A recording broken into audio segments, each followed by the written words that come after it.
Kaibigan, nasabihan ba kayo na lumalaki ang puso o kumakapal ang puso nyo? So bilang internist and cardiologist, alam ko na nakakatakot yan. Nagpa-check up kayo, baka may ECG, X-ray, nasabihan kayo ng lumalaki ang puso. Explain ko maigi ano yung mga possibilities. Ito ang normal heart, ito ang enlarged heart, malaki.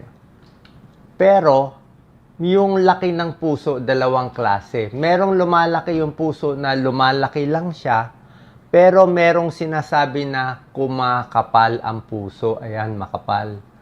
Okay? Minsan hindi ganun kalaki pero kumakapal. Left ventricular hypertrophy. Kumakapal yung kaliwa, usually sa high blood. Bago natin pag-usapan to, unang-una, kung ang tumingin sa inyo, espesyalista talaga sa puso, like katulad ko, nasabihan malaki ang puso, so most likely malaki ang puso. Pero pag hindi kasi espesyalista, minsan lang naman nakikita ko, medyo naiiba lang yung reading sa ECG at X-ray. Maraming sinasabihan sa X-ray na malaki ang puso, pero yung X-ray kasi hugis lang hindi naman tayo sure. So, pinakamaganda, papa 2D echo. Pa 2D echo kayo, ultrasound ng puso. Pag nakita malaki ang puso, malaki talaga. Pero kung X-ray lang, hindi pa tayo sure. Baka normal ka. Yung iba naman, sinasabihan malaki ang puso base sa ECG. ECG lang. Pag ECG lang, minsan nakikita. Pero usually, yung laki ng puso, hindi rin sure sa ECG. Dapat 2D echo. So, wag mo na matakot. Marami ako nakita ng pasyente, sinabihan malaki, yung pala normal lang. So, may possibility normal yan. Okay? So, pa-check kayo sa specialista or papa 2D echo kayo. Tulad na sinabi ko, may kumakapal ang puso, merong lumalaki ang puso, merong akala mo lang malaki, base ECG, X-ray, hindi naman pala. Yung paglaki ng puso, yung tunay na lumalaki dahil sa high blood, may butas ang puso, nung pinanganak, congenital heart defect.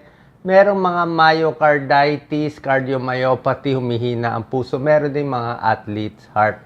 Yung mga atletang sobrang exercise, lumalaki din ang puso. Tapos yung gamutan, mamaya natin ituturo. Pag lumalaki lang yung puso, kumakapal konti, hindi naman talaga delikado. Diba? May konting risk pero hindi super delikado.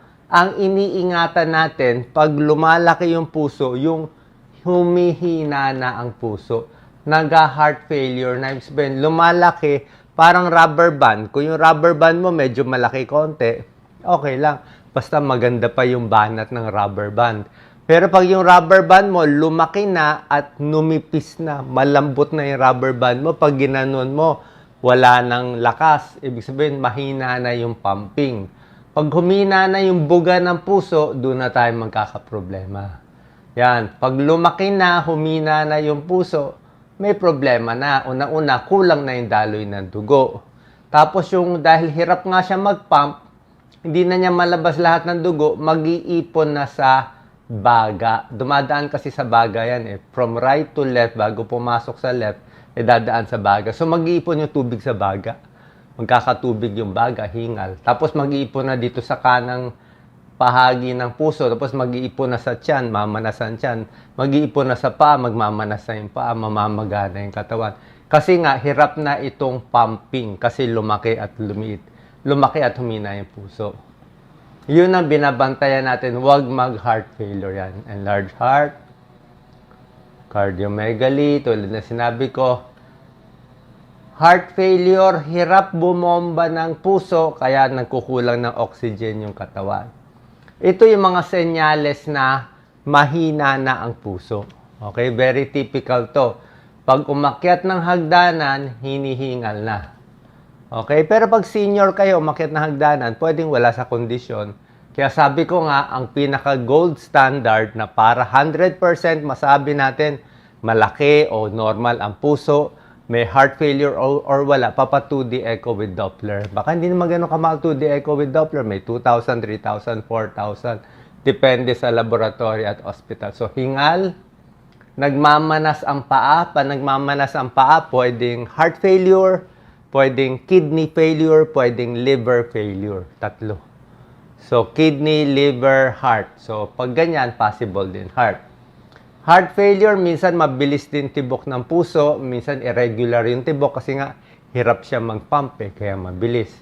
Chest pain, yes, kasi minsan, bakit ba lumalaki yung puso? Ba't humihina yung puso? Ba't lumalamya? May heart attack.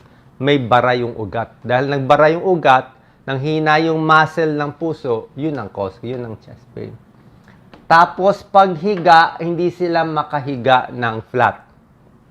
Yan talaga typical or obvious na mahina ang puso. Pag pinahiga mo sila, sasabihin ng pasyente, Doc, nalulunod ako, hindi ako makahinga. Uupo sila. Pag inupo, mas nakakahinga ako. Pag hiniga, hindi makakahinga. Orthopnea ang tawag nun.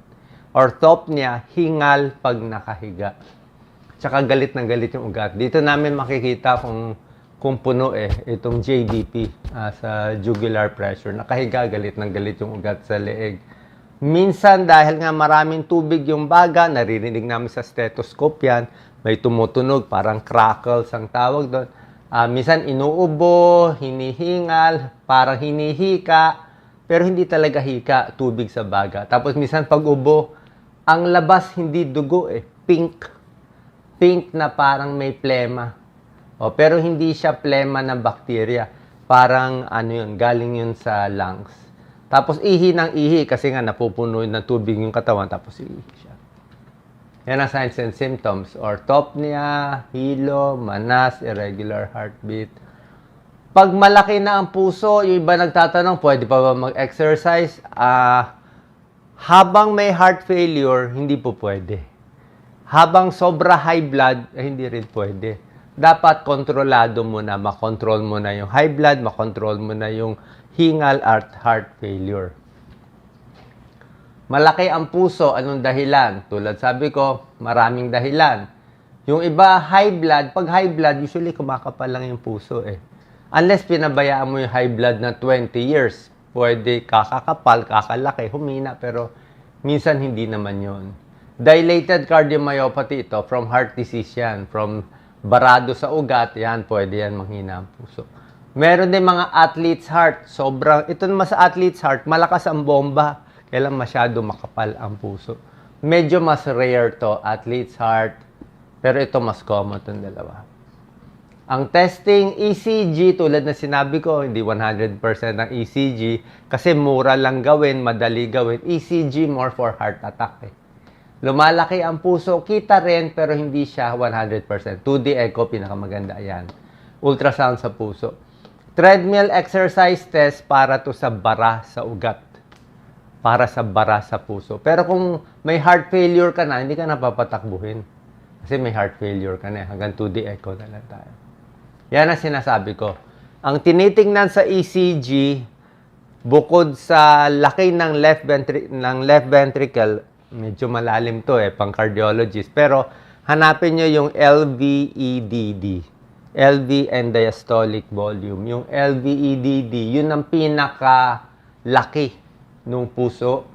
Tapos, yun ang diameter. Tapos yung EF, ejection fraction. Ano yung lakas ng bomba ng puso? Yung pagbomba niya ng left ventricle, ilan ang naitatapon ng dugo. Kailangan lampas 50%. Actually, dapat lampas 55%. So, pag bomba niya, dapat 55% or more, up to 70 na ilalabas. Kung pag bomba niya, 45% na lang, ay mild heart failure na yan. Less than 40, moderate heart failure. May ibang tao nga, 20% na lang ejection fraction. Yun nakakatakot na. Yung puso, pag ganun-ganun na lang, konti na lang na itatapon. Hingal talaga yun maga. So, ito ang numerong mahalaga. Pag mababa, heart failure yan. Pero wag mag-alala, kaya pa natin ayusin to. May chance maayos, maraming magagandang gamot. Actually, kaya ayusin, pero maselan pa rin yung pasyente. Kaya may heart failure, maselan. Pwedeng gagaling, lalakas, parang normal, pero pwedeng lumala ulit at humina oras na stress, nagkasakit, napagod, nainitan, nasobrahan ng galit. Merong mga kasi nga, baga sa rubber band, humina na. Merong high blood na kumakapal. Ito sa heart disease. Ito tunay na malaki ang puso based on x-ray. Sobra laki. Ayan Dapat ang sukat niya kalahati lang 50% lang yung hugis ng puso. Ito, sobrang laki siya. Ang gamutan natin, binibigyan ng pampaihi. Itong heart failure na manas, ito isa sa dalawang condition na pinapabawas ang inom ng tubig. Siguro, di ba lagi ko sinasabi, 8 to 10 glasses, maganda sa maraming sakit. Maganda sa maraming sakit, bihira lang naman may heart failure. Heart failure is 1% or less ng tao. So, dito lang, siguro 3-4 na basong tubig lang. 3-4 na basong tubig. Gusto natin medyo uhaw, binibigyan ng pampaihi. Tapos, ito pinakamaganda, ACE inhibitors. Ito mga pril, enalapril, ramipril, captopril, or binibigyan ng mga sartan, losartan, or iba. Ako, mas gusto ko itong mga ACE inhibitors. Sila nagpapaluwag ng artery. Pinapaluwag niya yung artery. Pag lumawag ang mga artery natin, yung puso, mas mabilis magbomba. Ibig sabihin, kumbaga sa traffic, binuksan natin yung daanan. Kumbaga sa highway, imbis na street na 2 kotse lang ginawa mo, parang Commonwealth, di ba? 7 linya. Inopen mo yung artery, inopen mo yung highway na maluwag. Kaya maluwag yung daloy ng dugo. Kaya yung puso, kahit mahina siya, konting bomba lang niya, marami siyang dugo na tatapon. So, yung 20% mo na mahinang-mahina, malamya na yung puso, lalakas. So, yung mga ACE inhibitor, enalapril, captopril, perindopril, pati yung mga losartan, telmisartan, nakakalakas ng puso. Dapat medyo dose. Pero, hindi nyo pwede inumin mag-isa. Cardiologist lang at internist. Usually, cardiologist lang ang magbibigay kasi maselan siya. Pag kulang ang gamot, effect. Pag sobra ang gamot, malo-low blood, baka mag-collapse. So, mahirap siya. Sobra, kulang, parehong delikado. Saktong-sakto. Tapos yung pampaihi, yung iba hindi rin sanay magbigay, natatakot sila. Kasi mahirap yan Pag kulang ang pampaihi, manas yung pasyente. Pag sobra sa pampaihi, baka matuyo, bumagsak ang potassium, magloko yung puso, mag-arrest. So, very sensitive siya. Inaayos siya talaga. Kung baga sa painter, talagang malinis na malinis. Dapat talagang eksakto lang yung dami ng gamot, yung pampaihi, at ito, kami pa nga, pinapasukat pa namin yung dami ng ihi. Ilang baso ininom mo for the day? 1.2 liters. Tapos lahat ng ihi, kinokolek. Ang ihi mo, 1.5. Kailangan mas marami yung ihi sa inom. Diba? Pag sumobrang ihi, ina-adjust na naman. Tinitimbang pa yung pasyente everyday. So nakita nyo, yan ang gamutan natin, pero maselan, kailangan babalik kayo sa internist at cardiologist nyo. Bago umabot sa heart failure, anong gagawin para hindi magka-heart failure? Siyempre, exercise. Tigil sigarilyo nakakabara sa ugat, kaya nag-heart failure. Kaya kalimutan na natin kasi mahirap mabuhay sa heart failure.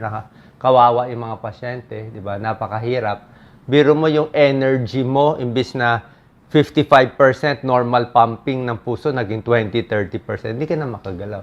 So, habang malakas pa, exercise para kondisyon ng puso, lose weight, kumain ng healthy, tigil sigarilyo, tigil alak, bawas. Pero habang walang heart failure, pwede maraming tubig. Mas maganda maraming ininom ng tubig pag healthy. Kasi nakita nila yung kulang sa tubig, mas nag-heart failure nga Sa umpisa, yung kulang sa tubig, parang dehydrated, hirap yung puso. Pero pag humina na yung puso, manas na, wala nang choice. Nagbabawas na ng tubig. Stop smoking, lose weight, avoid alcohol, reduce stress, at syempre, konsulta sa doktor. Okay? Konti lang, pag-usapan ko lang yung athlete's heart. May tinatawag na athlete's heart. Itong athlete's heart. Yan, athlete's heart. Sa sobrang exercise, merong ibang atleta na papabalita na biglang bumagsak, nag-collapse. Actually, rare naman to. Minsan kasi sa sobrang exercise nila, sobrang kondisyon, kumakapal yung puso. Tapos sa kapal ng puso, minsan, parang sa kapal ng puso, naiipit yung artery. Parang naiipit yung artery. So, pag naiipit yung artery, na biglang naha-heart attack sila. Diba? Siyempre, lahat ng bagay, pag sinobra mo, ay hindi maganda. So, pag-atleta kayo, kailangan din may ECG, 2D echo, check-up. Kahit atleta kayo, may maramdaman chest pain, walang masama pa check-up sa doktor. Kasi pwede rin, rarely, merong athlete's heart.